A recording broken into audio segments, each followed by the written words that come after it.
छत्तीसगढ़ के हृदय में बाबा, छत्तीसगढ़ के हृदय में बाबा, वही है गुरु समाय हो विभो। गुरज्ञानी बाबा, गुरज्ञानी राजा, कैसे ते दुनिया ला बनाए हो बेहो। गुरज्ञानी बाबा, कैसे ते दुनिया ला बनाए हो बेहो। छत्तीसगढ़ के हृदय में बाबा, छत्तीसगढ़ के हृदय में बाबा, वही है गुरु समाय हो विभो। गुरज्ञानी बाबा, गुरज्ञानी राजा, कैसे ते दुनिया ला बनाए हो बेहो। गुरज्ञानी बाबा, कैसे ते दुनिया ला बनाए हो बेहो।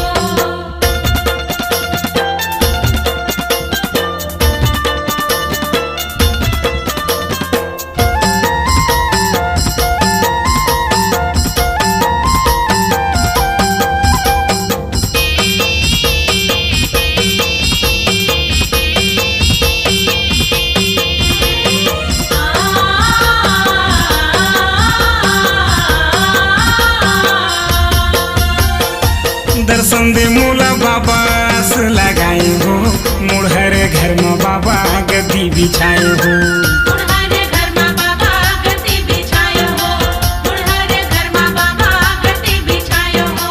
तोरे शरण के धुरला बाबा, तोरे शरण के धुरला बाबा, माथा में नीलेश लगाए हवे हो। गुरज्ञानी बाबा, गुरज्ञानी राजा, कैसे ते दुनिया ला बनाए हो बेहो। गुरज्ञानी बाबा, कैसे ते दुनिया ला बनाए हो बेहो।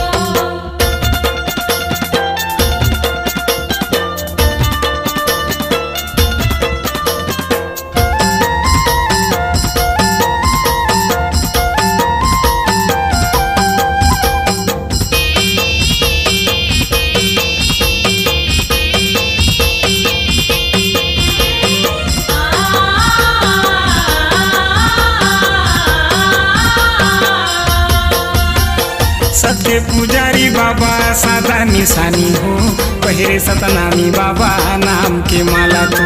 पहिरे सतनामी बाबा नाम के माला तोर। पहिरे सतनामी बाबा नाम के माला तोर।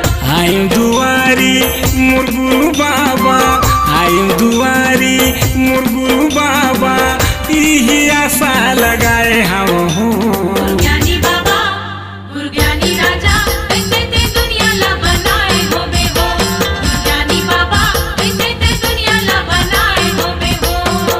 छत्तीसगढ़ के हृदय में बाबा, छत्तीसगढ़ के हृदय में बाबा, वही है गुरु समाय हो विभो। गुरज्ञानी बाबा, गुरज्ञानी राजा, कैसे ते दुनिया ला बनाए हो बेहो। गुरज्ञानी बाबा, कैसे ते दुनिया ला बनाए हो बेहो।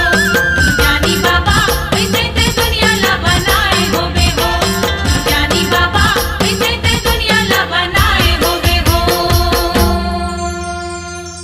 अपनी आवाज को दीजिए एक नया मुकाम। डिजिटल रिकॉर्डिंग की दुनिया का जाना पहचाना नाम स्वरांजलि, जहां गूंजती हैं ध्वनियां अपनी माटी की सौंधी सुगंध के साथ। छत्तीसगढ़ी संगीत के विविध रंग जो पहुंचाते हैं पूरे प्रदेश में डिजिटल रिकॉर्डिंग के संग।